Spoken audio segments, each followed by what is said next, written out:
Bueno, vamos a más cosas. A esta hora de la tarde estamos hablando ya de que faltan 5 minutos para alcanzar ese tramo horario, las 7 de la tarde, hasta las 7:30 estaremos aproximadamente con todos ustedes. Vamos a otro asunto. Hemos invitado a Juan Luis González Ripoll Fernández de Mesa. Juan Luis, muy buenas. Buenas tardes. Vamos a hablar de una exposición que se puede contemplar. Se inauguró el pasado día 5 y estará expuesta hasta el día 30 de junio en el Jardín Botánico. Una exposición que no deberíamos de dejar pasar, ¿no, Juan Luis? Pues sí, es una muestra pequeña, José, pero a la vez también es bastante representativa de unas colecciones que se donaron por mi tío a la universidad y en comodato al Jardín Botánico pues hace ya 12 años. Mi tío, a su fallecimiento, pues dejó un legado a la universidad de fósiles y ese legado luego fue incrementado, una donación que hizo su hermana, mi tía, que era su heredera, regalando su colección de esculturas hechas de raíces, de mariposas y también un herbario de alta montaña. Y todo eso se puede contemplar en la sala de madera del Jardín Botánico. ¿Tu tío falleció en 2001? Sí, hace ahora 13 años. Y claro, evidentemente esta exposición con este valor que tiene, pues había que seguir mostrándola, ¿no? Aquí estamos viendo ya parte de la exposición que, como decimos, está expuesta en el Jardín Botánico, un lugar también privilegiado de Córdoba para ver esta exposición. Efectivamente. Creo que el mejor para ver la exposición. Aunque no estuviera la exposición de mi tío, creo que cualquier excusa para pasearse por el Jardín Botánico es una buena idea. Bueno, Juan Luis, tu tío amante de la naturaleza, ¿no? Sí. Háblanos un poquito de tu tío. Él le gustaba mucho la naturaleza y le gustaban mucho las personas. Era un hombre de una sensibilidad extraordinaria, muy buena persona y yo creo que tenía un sentido, una necesidad de expresarse tremenda. Él pues empezó pintando, quizás ya por los años 50, unos cuadros que eran un estilo entre el fauvismo francés, el impresionismo alemán. Luego en el año 60 hizo también alguna exposición de escultura, esculturas que eran pura vanguardia en la época, eran con planchas de hierro, algunas se conservan y se exponen en el Círculo de la Amistad. Más adelante pues volvió a retomar la pintura, pero con otro estilo, y bueno, la faceta en realidad por la que fue más conocida fue como escritor, fue un novelista. Fue escritor, pintor, filatélico, sí, ¿no? Sí, sentía curiosidad por todo, eso, ¿Y la filatelia, la entomología, todo lo que tuviera que ver con la naturaleza, con la gente del campo. Le gustaba mucho además hablar con la gente del campo y él escuchaba muy bien. Entonces yo creo que de ahí es de donde surgió además su faceta como escritor. Y luego amante de las sierras de Cazorla, Segura y Las Villas. Eran tres parajes naturales que conocía a la perfección, ¿no? Sí, efectivamente. Mi tío Juan, como yo lo llamaba, y mi padre, pues solían ir desde mediados de los años 50 por allí por la Sierra de Cazorla. Entonces aquello tenía bastante poco que ver con lo que es hoy, aunque la naturaleza sigue siendo extraordinaria, pero se ha desarrollado mucho, claro. Y bueno, pues tuvieron la suerte de, a principios del año 60, se compraron allí una pequeña casa y tenían un vecino, que era un personaje mítico allí de la sierra, Justo Cuadro, que era el guarda mayor de allí de la sierra.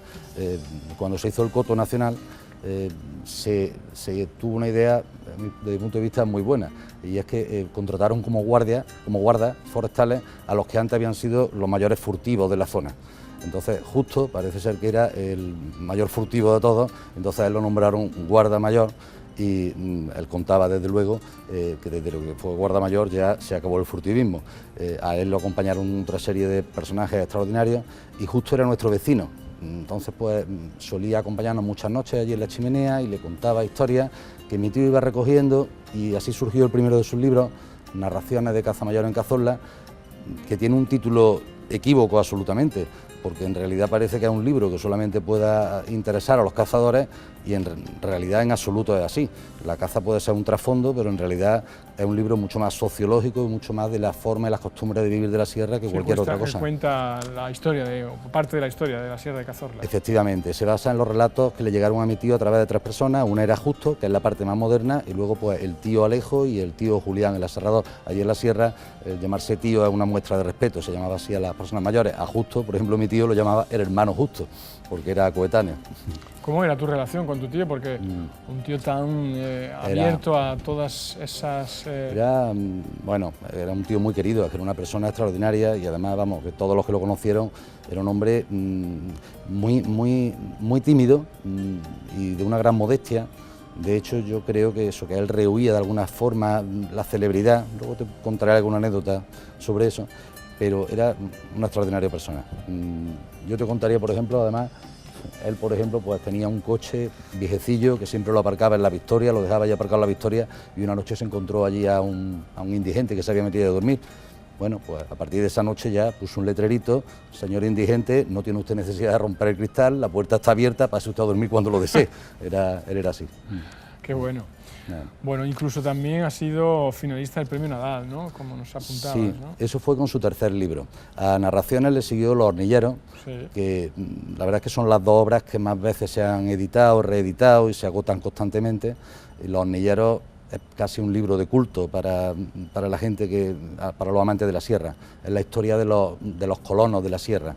Y su tercer libro, El Dandy del Lunar, ese fue finalista efectivamente del Premio Nadal en el año 81, o sea, el Premio Nadal que se fallaba en el año 82, quedó finalista y es un libro precioso. Es un libro que cuenta la historia de un chico, Lobezno, me parece que se llama, durante la Guerra Civil y en la posguerra. En realidad es casi una historia de amor, pero tiene siempre el trasfondo de la Guerra Civil y a mí me gusta mucho porque es un libro en el que no se sabe nunca en qué zona están. Simplemente la Guerra Civil se sufrió desde el punto de vista de un niño, era un sufrimiento, unos trastornos psicológicos tremendos, viniera de donde viniera la violencia, lógicamente. Bueno, vemos que diversidad también a la hora de escribir, ¿no? Es decir, la historia de la Sierra de Cazorla hasta sí. La historia de ese niño, ¿no? Sí, él, ya digo, todas tienen desde luego de fondo la naturaleza, todas. También El Dandy del Lunar y por supuesto su última novela, Paisajes sin lobos. El sin lobo lo que significa es sin malo. Todas ellas siempre la naturaleza tiene mucha fuerza. De hecho, quizá por esa timidez que te decía antes, porque mi tío quizás lo que más le horrorizaba en la vida era molestar, prácticamente ninguno de ellos transcurre en Córdoba. Únicamente Paisajes sin lobos, el último, tiene un primer capítulo que empieza en Córdoba, pero todo lo demás fuera. Yo creo que era por alejarse un poco de la zona donde él vivía. Bueno, vamos a volver a la exposición que está expuesta en el Jardín Botánico, dedicada a Juan Luis González Ripoll Jiménez. Y bueno, aquí vamos a contemplar mariposas, fósiles, de todo un poco, ¿no? Como decías. Sí, hay cuatro bloques, digamos, en la exposición. Sí, uno primero, quizás el que más llama la atención. Por ejemplo, son efectivamente una escultura hecha en raíces que él solía encontrar en la orilla del pantano del Tranco, allí en la Sierra de Cazorla, raíces normalmente de enebro, aunque también a veces de olivo, incluso de brezo, a las que él pues a veces añadía algo o a veces quitaba algo, pero conseguía figuras. Pues ahí tenemos una cabra montesa, creo. Hay también expuesto un cisne, que es el que está en esa fotografía que tenemos sobre la mesa, que estaba haciendo, que es precioso, y son unas esculturas muy bonitas. Aquí en esta fotografía podemos ver también, esta fotografía que se está proyectando, el cartel de la exposición, que recoge un dibujo que es la portada de su último libro, de Paisajes sin lobos, un dibujo de Mariano Aguayo, que tenía mucha amistad con él. Mariano, de hecho, me acompañó el día de la inauguración de la exposición con su mujer Fernanda y, bueno, pues Mariano llamaba a mi tío su maestro, una absoluta modestia porque Mariano es grandísimo. El segundo bloque, digamos, que existe, pues sería una exposición de mariposas, también muy bonita. Hay un tercer bloque que es un herbario de alta montaña y por último también su colección de fósiles, que hay pues una muestra pequeña, ya digo, su colección superaba los 600 fósiles los que fueron objeto de donación. Ahora mismo me parece que allí se exponen 8 o 10, una cosa así. ¿Y él a qué se dedicaba? Él en realidad tuvo una tienda de muebles de oficina en la calle Farolí de Granada que se llamaba Ofico, pero realmente mi tío era absolutamente espartano, vivía con muy poco. Entonces, pues realmente, vamos, la tienda fue casi como una excusa para ir a trabajar, pero bien, no tenía... Bueno, pues un legado que ha dejado tu tío, que bueno, que gracias a esa donación y también me imagino que la familia influirá a la hora de poder exponer esto en el Jardín Botánico para compartirlo con los demás, ¿no? Sí, por supuesto, estamos encantados además de que se divulgue su obra. En esta ocasión, de hecho, la exposición surge directamente del propio Jardín Botánico y agradecemos mucho pues, a los responsables técnicos y también políticos que hayan organizado esta exposición. Muy bien, pues ya lo saben ustedes, Cordobés que fue coleccionando, fue guardando cosas interesantes, piezas de museo en este caso, y que, bueno, pues quiso compartirlo y lo está haciendo con esta exposición que hasta el día, hemos dicho, 30 de junio sí. Estará expuesto en el Jardín Botánico. Pues habrá que ir a verla, ¿no?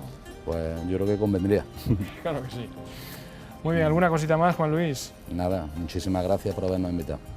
Muy bien, pues ya lo saben ustedes, quedan invitados hasta el 30 de junio en Jardín Botánico.